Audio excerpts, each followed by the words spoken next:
The lost child. A child goes to the lost child. खोया हुआ बच्चा.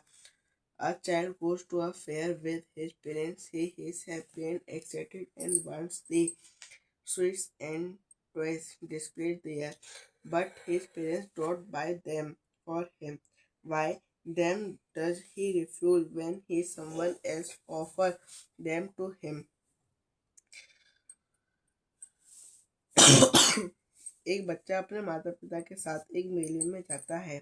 वह प्रसन्न और उत्तेजित है और मिठाइयाँ तथा खिलौना चाहता है जो वहाँ प्रदर्शित किए हुए हैं, लेकिन उसके माता पिता उन्हें उसके लिए नहीं खरीदते। तब वह किसी अन्य व्यक्ति से उन चीज़ों को लेने से इनकार क्यों कर देता है?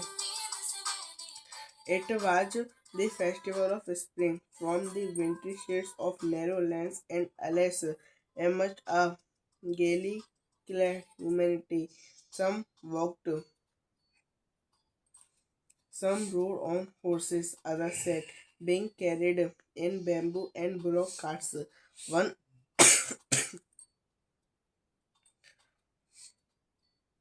one little boy ran between his father's legs, brimming over with wife and laughter. Come, child, come, called his parents as he lagged behind, fascinated by the toys in the shops that lined the way. He hurried towards his parents, his feet obtained to their call, his eyes still lingering on the receding toys. As he come to where they had stopped to wait for him, he could not suppress and desire of his heart, even though he well knew the old cold stare of refusal in their eyes. बसंत का त्योहार था। तंगथैलियों की छाया वाले स्थानों एवं उद्यानों पार्कों में सुंदर पोशाकें सजी हुई थी। मानवता बाहर निकली और कुछ पैदल चले, कुछ अपने घोड़ों पर सवार हुए, कुछ अन्य पास और बैलगाड़ियों के द्वारा लिए जाने के लिए बैठे। एक छोटा लड़का जीवन एवं हंसी से लबालब भरे हुए अपने पिता की टांगों के बीच में दौड़ा। आ आओ बच्चे, आओ। उसके माता पिता ने आवाज दी, क्योंकि वह पीछे रह गया था, क्योंकि वह दुकानों में रखे खिलौनों की ओर आकर्षित हो गया था, जो दुकानों में रास्ते में एक कतार में थी। वह तेजी से अपने माता पिता के पास गया, उनके पाँव में उनकी आज्ञा का पालन उसके पाँव ने उसकी उनकी आज्ञा का पालन किया, लेकिन उसकी निगाहें अब भी पीछे छूट गए खिलौनों पर टिकी हुई थी। जब वह उस जगह पहुंचा जहां वह इंतजार करने के लिए रुके थे, वह अपने दिल की इच्छा को दबा नहीं सका। यद्यपि वह भली भांति जानता था कि जवाब नहीं ही होगा। उनकी आंखों की मना करने वाली पुरानी एवं कठोर घूर को जानता था। I want that toy. He pleaded. His father looked at him, red eyes in his familiar tense ways. His mother, melted by the free spirit of the day, was tender and giving him her finger to hold him. Hold said, "Look, child, what is before you?" It was flowing mustard field, pale like melting gold as it swept across miles and miles of even land.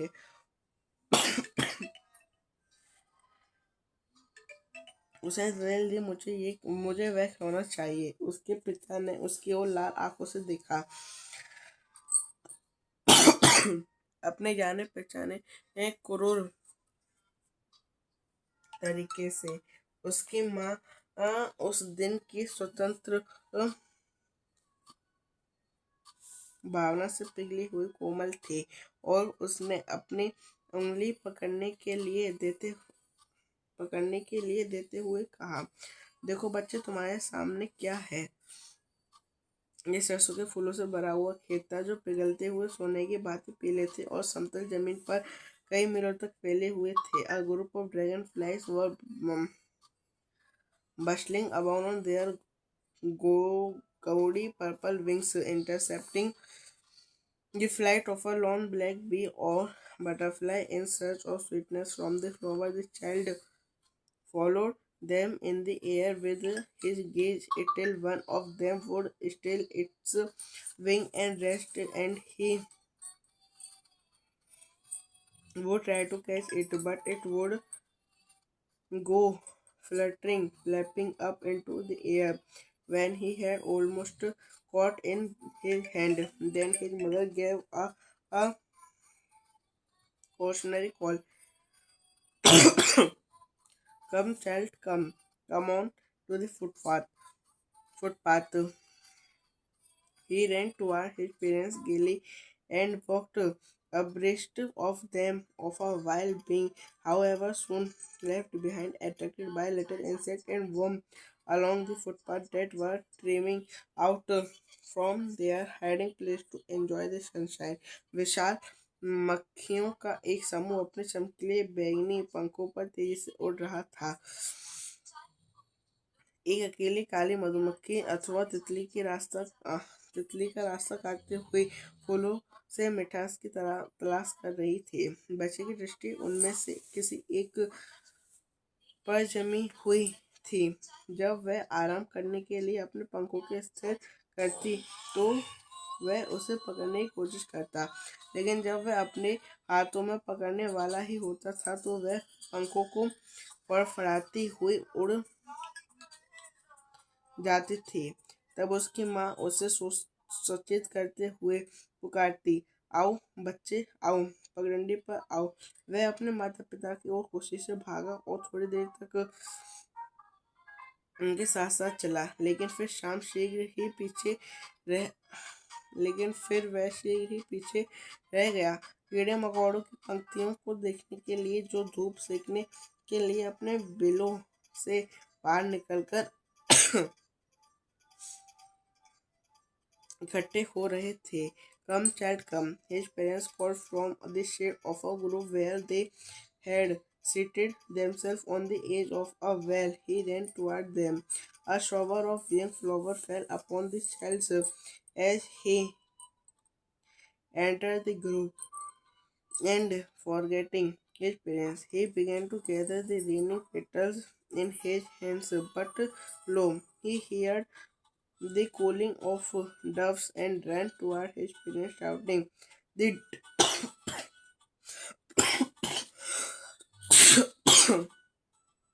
the dove!" The raining petals dropped from his forgotten hands. Come, child, come, they called to the child who had now gone running in wild capers round the banyan tree, and gathering him up they took the narrow winding footpath which led to the fair through the mustard field. आओ बच्चे आओ। उसके माता पिता एक पेड़ों के झुंड की छाया में एक कुएं के किनारे बैठे थे। वह दौड़कर उनकी तरफ गया। जब बच्चा पेड़ों के झुंड में पहुंचा तो उस पर कलियों की बौछार गिरी और वह अपने माता पिता को बुलाकर उनकी गिरती कलियों के अपने हाथों में इकट्ठा करने लगा। तभी उसे फाख्ता की कूक सुनाई दी। वह फाख्ता फाख्ता कहता हुआ अपने माता पिता की तरफ दौड़ा और उसके हाथों से कलियां गिर गईं। आओ बच्चे आओ, उन्होंने बच्चों को पुकारा, जो अब दौड़ते हुए जंगली बैलों में चला गया था, जो बरगद के पेड़ों के चारों ओर फैली हुई थी। वह सरसों के खेतों में उसके साथ लेकर तिरछी मिर्ची पगडंडी पर चल पड़े, जो मेले की तरफ सरसों के खेतों को पार करती हुई जाती थी। As they neared the village, the child could see many other footpaths full of throngs converging, converging to the whirlpool of the fair, and felt at once rep, rep, rep, rep, repelled and fascinated by the confusion of the world he was entering.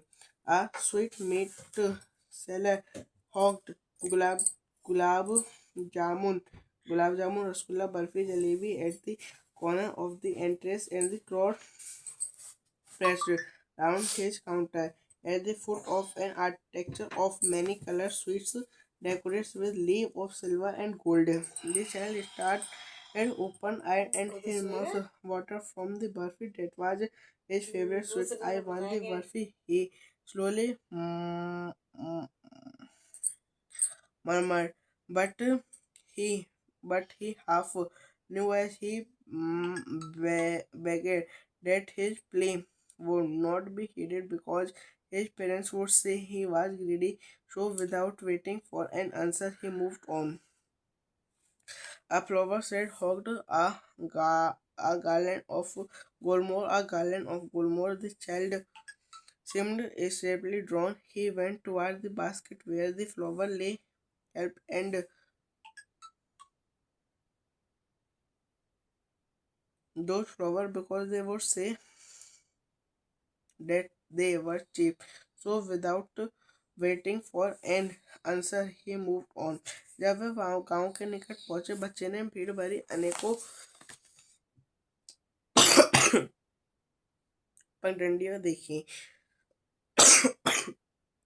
वह सब मेले की तरफ जा रही थीं। उस भीड़ भरे अस्त व्यस्त स्थान से वह आकर्षित हो रहा था और उसे डर भी लग रहा था। मेले के प्रवेश द्वार पर कोने में एक हलवाई आवाजें लगा रहा था।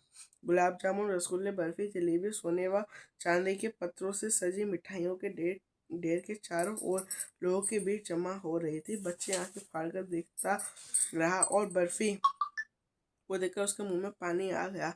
यह उसकी चहेती मिठाई थी। वह धीरे से बुदबुदाया, मैं वह बर्फी चाहता हूँ। लेकिन वह जानता था उसके माता पिता उसकी बर्फी की मांग को पूरा नहीं करेंगे। वह यही कहेंगे कि तुम लालची हो। इसलिए बिना उत्तर का इंतजार किए वह आगे चल दिया। A man stood holding a pupil with yellow, red, green, and purple balloons flying from it. The child was simply carried by away the rainbow glory of their silken colors, and he was filled with an overwhelming desire to possess them all. But he well knew his parents would never buy him the balloons because they would say he was too old to play with such toys. So he walked on farther. एक व्यक्ति एक बांस लिए खड़ा था जिस पर पीले, हरे, लाल और बैंगनी गुब्बारे उड़ रहे थे। बच्चा उनसे रेशमी रंगों की सतरंगी सुंदरता को देखकर उधर आकर्षित होता चला गया और वह उन्हें प्राप्त करने की इच्छा से पूर्ण हो गया। लेकिन वह भली भांति जानता था कि उसके माता पिता उसके लिए गुब्बारे नहीं खरीदेंगे, क्योंकि वह कहेंगे कि इतना छोटा नहीं कि गुब्बारे की जैसे खिलौनों के साथ खेले। इसलिए वह आगे चल दिया। Snake charmer stood playing a flute to a snake which coiled itself in a basket, its head raised in a graceful bend like the neck of swan. While the music stole into its invisible ears like the gentle rippling of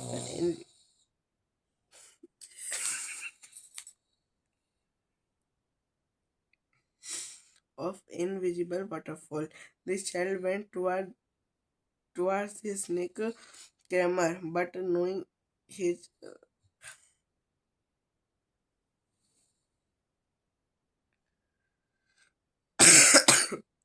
knowing his parents had forbidden him to hear such coarse music as the snake Karma played.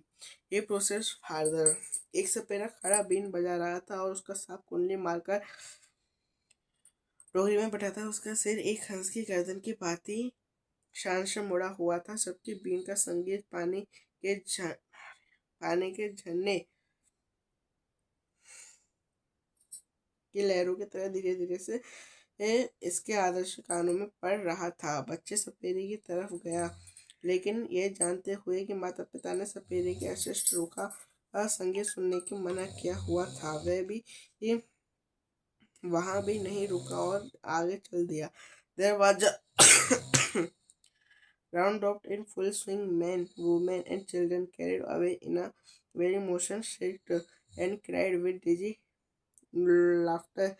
The child watched them intently, and then he made a bold request. I want to go on the round off to please father mother.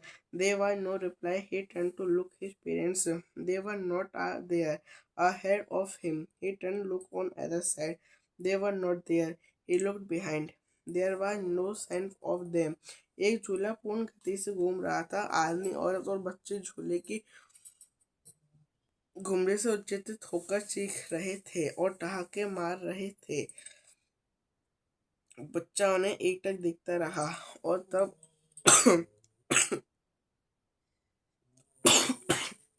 उसने साहस के साथ प्रार्थना की, मैं भी झूलना चाहता हूँ, कृपया पिताजी, माताजी। उसके बाद का कोई उत्तर नहीं मिला। वह अपने माता पिता की ओर देखने के लिए मुड़ा, वे वहां नहीं थे। उसके आगे वे दोनों तरफ बगल में देखने के लिए मुड़ा, पर वे वहां नहीं थे। उसके पीछे देखा, लेकिन उनका कोई निशान नहीं था। A full deep cry rose within his dry throat, and with a sudden jerk of his body, he ran from where he stood, crying in real fear, "Mother, father!" Tears rolled down from his eyes, hot and fast.